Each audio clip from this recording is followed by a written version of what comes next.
As preferenced this interview in the interest of transparency and full disclosure purposes, I, Brett Beater, have given money and has worked on Georgie's campaign. I, Mike, as well, have given both money and time support for Drew's campaign. I'm Mike Toller. I'm Brett Beater. Today we are doing an interview with County Clerk candidate Georgi. How you doing? I'm Drew Georgi. I'm running for County Clerk of McHenry County to help protect the voting rights of all legal voters in the county. Now, why should people in McHenry County care about the position of the County Clerk? The County Clerk's job is basically twofold. One is the vital records from your birth to your death, and now with our consolidation in 2020, the Recorder's Office, that's going to include all your property paperwork, surveys, plots, deeds, the whole 9 yards, and all the service records of our veterans. The second part is overseeing the elections, all elections in the county, all year, every year, I mean. You need to be secure on both of those fronts. By secure, you mean... Elaborate on that concept of secure, if you would. Like I said, these are all your vital records, everything that affects you. You need to know that when you come into the clerk's office that they're going to be handled to the utmost secure. So if you ever need to get it, you can come back and get it, that nobody will be using it to steal your identity, things of that sort. All right. Excellent. I don't think I have any follow-up questions other than the one I already did. You good? Yep. We're good. All right. So what experience do you have that could translate into being the best choice for the McHenry County Clerk, given, why the county should care about that position? I have 10 years Marine Corps administration experience, teaching reserves and helping improve processes, in which I received 4 Navy Meritorious Unit Citation Awards for my teaching skills and helping correct issues we found with the processes. I've got 30 years in quality control and production control, so I'm very familiar with rules, regulations, and procedures again. I've already had 4 years experience in a government elected office, again, learning all the ins and outs of all the laws that affect our different government bodies here. And I also have been politically active for at least the last 15 years, holding different various positions. All right. Got any follow-up to that, Brett? No, I'm good on that one. I think we're good there. You ready for the next question, Drew? Yes, I am. All right. How do you plan on handling the polling place consolidation? Well, first of all, this situation here, our current governor just signed a bill that allows the counties to disband their election boards. We are one of those counties that don't have one already. The purpose of an election board is a review process of all the paperwork, any disputes, that kind of thing, arbitrary. You have a team of people that are reviewing this and deciding. Right now, we do not have that. So that led up to, they also do other things like come up with looking at how well the elections have been running, what ways they can improve them, that kind of thing. Right now, we do not have one. It's all in the hands of the county clerk. That's an awful lot of power. Our current clerk, I hate to say this, only looked at the money end of it. Didn't look at things like parking, room size, how many people, the normal traffic flow, or how many people actually come out to vote. So how many people is that going to stuff in this little room, kind of thing. And just decided we're going to slam them all together. You need to look at the big picture. And I've been part of that kind of thing with the 30 years in the quality control and improvements. So we never just look at the money. Yes, it is a factor, but it is not the sole factor out in the real world. So we need to bring this real world experience into the clerk's office. So now they're bringing it down to 67 locations? Is that right? Currently, I've only heard of her changing 7 more before the next election. Okay. So the original plan's been thrown out the window. Yes. Okay. Yeah. And I do agree with her on 6 of those 7 right off the bat. Basically, it's the ones that were in the Clarendale, and I was there. It was a mess. It definitely didn't work, and she's going to move them back to where they came from in the first place. The other thing we need to do, too, is look at, we have over 120 government bodies. Why are we going into the private places with our polling places? You know, we already pay for these government buildings. We should get the max use out of them before we start paying anybody else rent or cleaning fees or whatever, you know, little thing that they throw at us to host our elections. Definitely, I agree with that. So you mentioned the election board. So following up on that one, are you suggesting that McHenry County needs to implement an election board? We wouldn't be in the situation with the polling places that we are right now.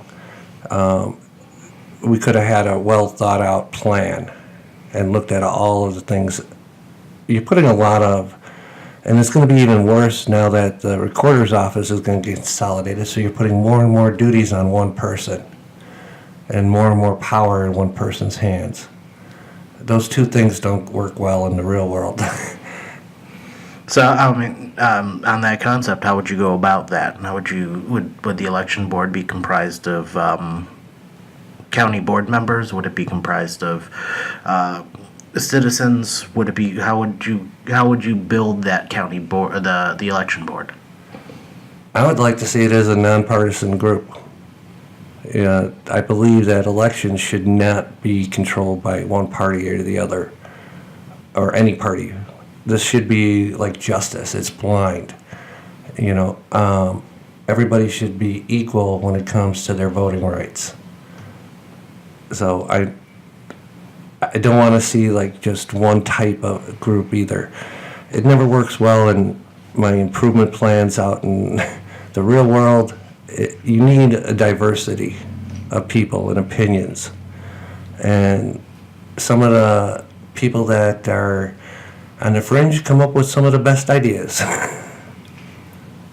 So possibly like a, let's call it a citizens brigade. Kind of, Okay. yeah. They'd still have to go like any other board that's on the county board. Right. Get vetted and approved by the county board itself. That's the other thing.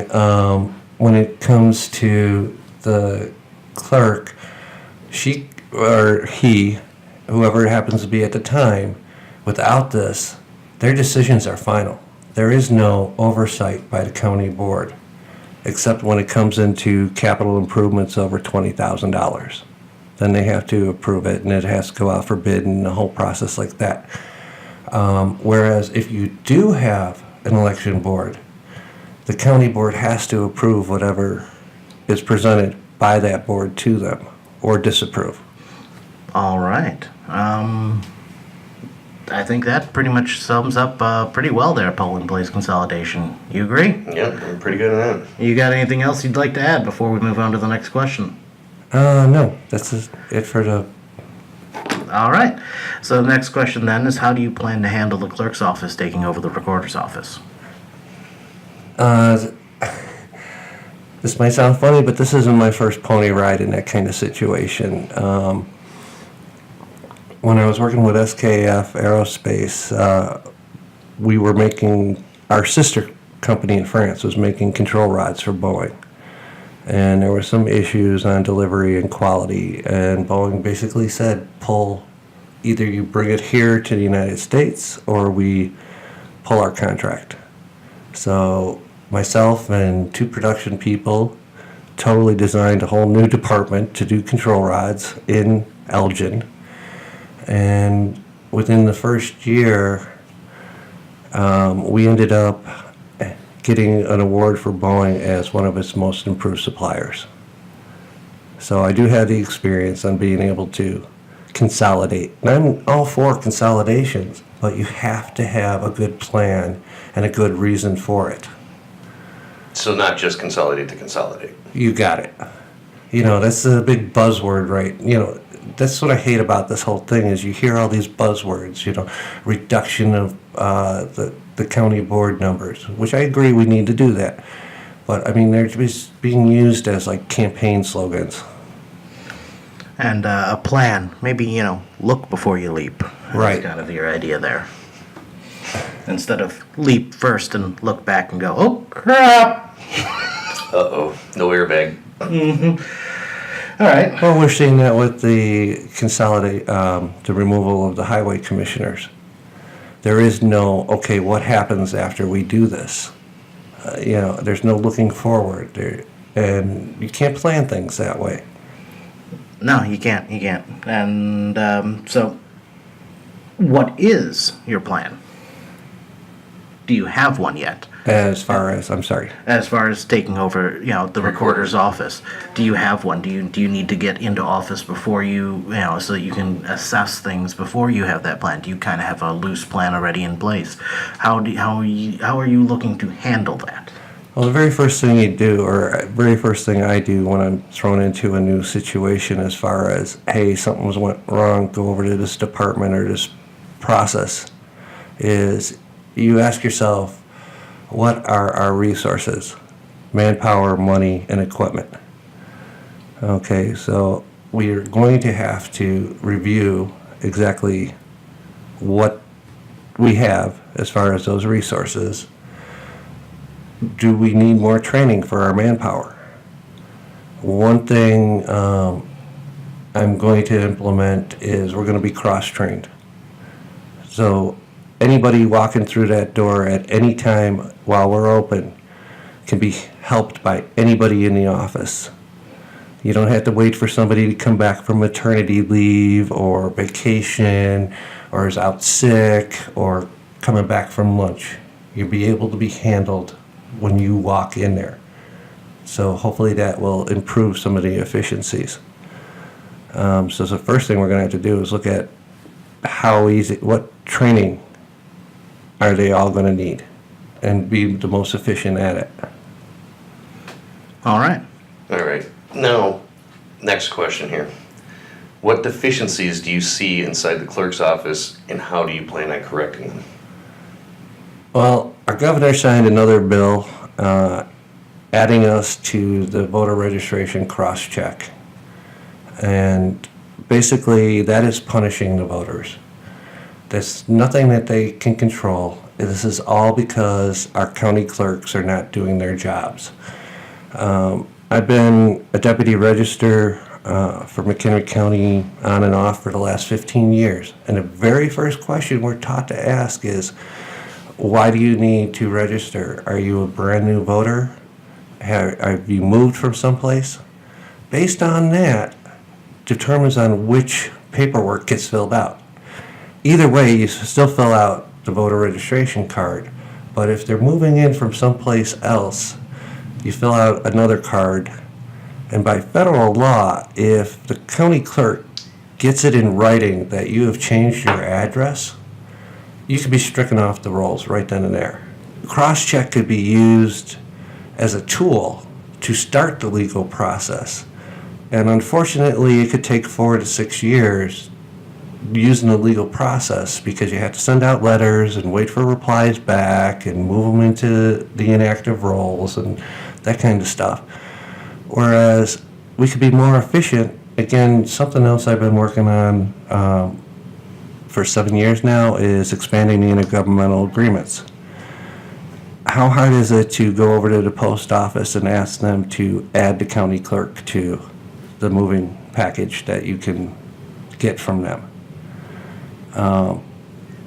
So basically, you're punishing the voter because somebody else didn't fill out the right paperwork or submit the right paperwork to another clerk. Do I think that we have, we need to purge the list? Yes, we do. Do I think we have dead people on the list? Yes. And here's another thing, is the county clerk is the person that files the death certificates. How hard is it to walk to the other side of the office where the election services are and say, hey, here's a copy of the death certificate, which by law, if you get, you can strike them off the list right then and there. And if they don't happen to be in their home county isn't ours, how hard is it and how much effort and money does it cost to send a PDF copy by email to the home clerk so they can do it? So we're definitely going to work on cleaning up that. All right.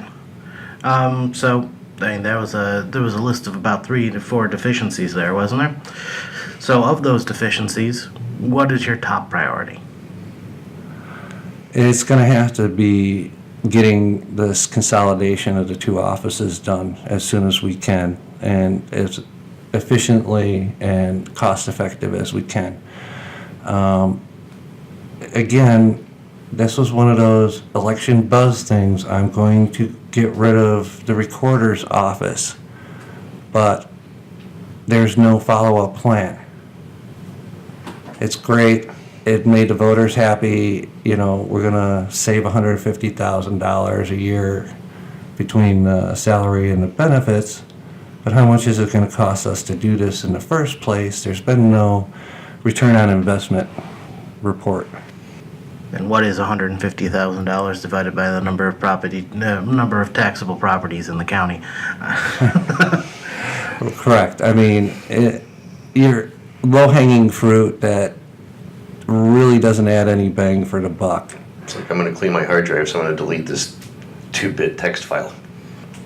Bit. Yeah, that's how low I went. That's how low you went. Mm-hmm. This isn't limbo, dude. I mean, No. Damn. all right.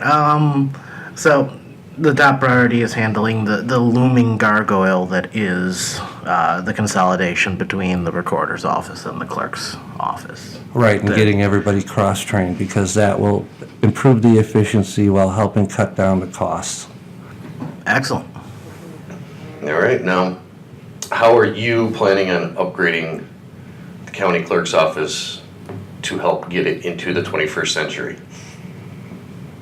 Again, first thing I got to do is go in and look at my resources and see what we have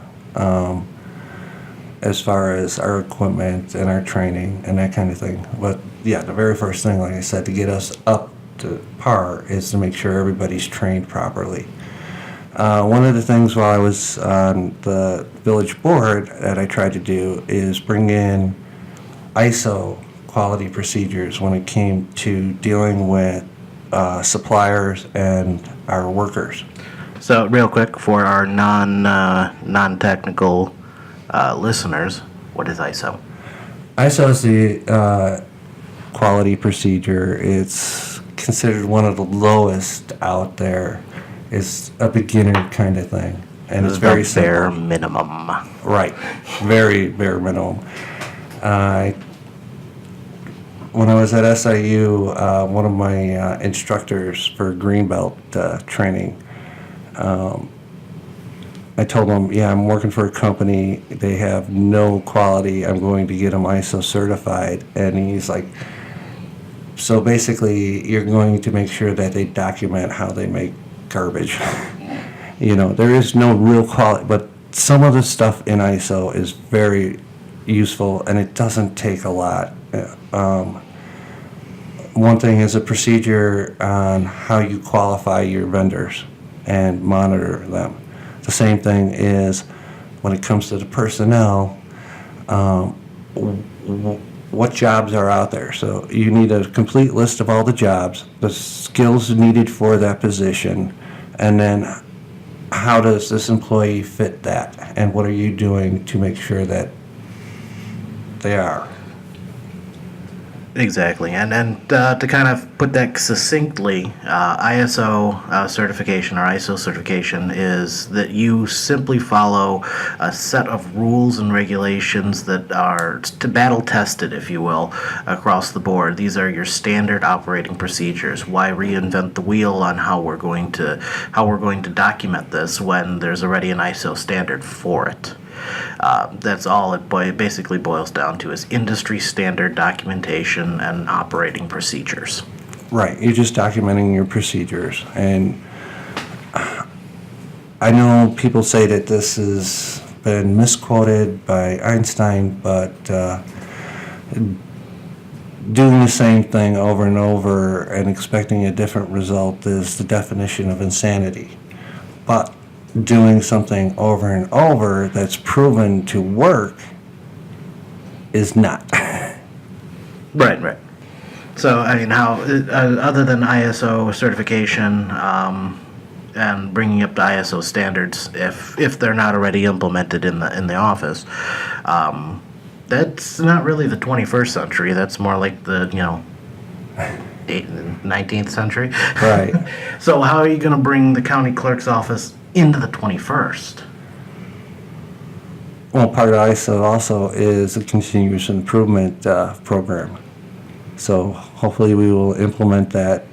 And like I said, once we do a review of our resources, we can figure out what we need to bring it up.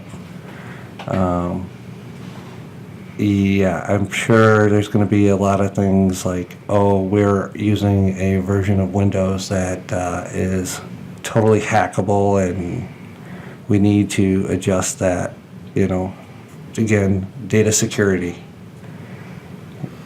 A topic that is near and dear to this IT guy's heart. Always. Close to everybody's heart. Should be. Should be. Yes. But I don't think Zuckerberg cares so much. Well, in this day and age where, people's identities are getting stolen, we have to identify us as a government how we cannot, won't help these people by making sure our stuff is secure. One of the other things that has been implemented as far as the recorder's office that I need to really look into when we take over is the fact that we have this automation fund to keep the computerized system up to date. And we had a very secure system. It was a standalone system, and for those that don't understand that, that means there's no way anybody from outside their network can get into it. There's no internet connections to the system, anything like that. It's only hooked up to certain computers.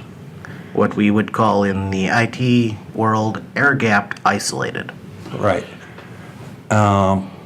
We've taken that system and moved it into the county servers now. So instead of having maybe 3 or 4 computers from inside the recorder's office hooked up to that server, now every computer on the county network has got access to it. Which would also include the internet. Right. Because their system is not airtight. Correct. So we have to look at that.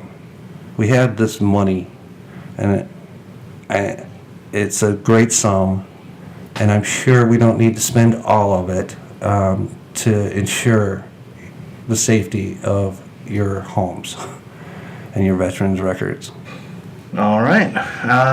Well, I think that pretty much sums up all of our questions. Yeah, that's all of our questions. And Is I there had no more anything that follow-up. we didn't cover that you'd like to get out there for the people, for us to you've got the hot mic. Let's rock and roll. What do you got? Like I said, we definitely got to look at our security systems. I do have a few friends that are election judges that have also told me we are at security risks, the way we handle. Hi. Well, I know you're one of them, but I don't just take information from one source. I verify it. Right, but in the sake of transparency, it's important that I speak up there and go, yes, I am one of those people. Like you've told me and some others have told me, the way the equipment is handled is just a joke. When I was in the service, I was attached to reserve units. That's who I taught. And the big thing with the Marines is you're a reservist, you're always available to be mobile at a drop of a hat. So all of our departments, our admin departments, our intelligence departments, our maintenance departments, we all had containers that were numbered with sheets telling you what was supposed to be put into these. From what you guys have told me, you've had missing items, including the ballots themselves. The electronic e-books have been missing. So we need to handle the preparation for these elections better, for one. So we make sure that the election judges have all the tools they need to do their jobs as efficiently and as correctly as possible. And that's starting with setting up the same system we had in the Marine Corps. Right now we have 99 different election polling places on the books after the consolidation. So we should have 99 containers. And there should be a checklist and people signing off and initialing that, yes, this is in here, kind of thing, just like we did in the service. The other thing you guys have mentioned is that there is no real form of identification when picking this stuff up. You don't have to present an ID or anything like that. It's one thing if you personally know who's walking up there and picking this up, but if you don't have an idea who this is and they're saying that they are here for this polling place, I expect you to be questioned. I expect an ID or something, somehow, to make sure that the right people are getting and actually doing like we did in the service. Sign off that you have picked this stuff up, and then sign it back in and do a review that everything that what left came back. That'll help tighten up the security on our systems. That's all right. And anything else you'd like to add, or is that pretty much it there? That's pretty much it for now. All I right. appreciate this opportunity. No problem. Thank you for coming on. Thank you. All right. Thank you. Have a good one. Don't do anything I would do.